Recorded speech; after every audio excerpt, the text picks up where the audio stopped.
ফজরের পরে সালাম ফিরিয়ে কারোর সঙ্গে কথা না বলে এই দোয়াটি 100 বার পড়েন, দুনিয়া আপনার পায়ের নিচে মাথা নত করতে বাধ্য হবে ইনশাআল্লাহ। আল্লাহ রাজত্ব দান করে দিবেন। আপনার অভাব অনটন, দুশ্চিন্তা, অসুস্থতা, পেরেশানি, সন্তান কথা শুনছে না, কোনো কিছুতে উন্নতি নাই, বিদেশে গিয়ে আটকা পড়েছেন, দেশে আসতে পারছেন না, আল্লাহ সব দোয়া আপনার কবুল করে নেবে যদি আপনি করতে পারেন। আল্লাহর উপর ভক্তি ভরসা রেখে আপনি আমল করুন না, আল্লাহ তাআলা অবশ্যই রিজিক খুলে দিবেন।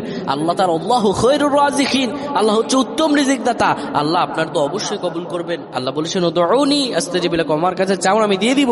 এই কথাগুলো তোমরা শেয়ার করে দিবা, ফ্যামিলি সবার কাছে শেয়ার করবা। তুমি আমল না করো সওয়াব পাবা যদি তোমার একটা কথা অন্য কেউ শুনে আমল করে।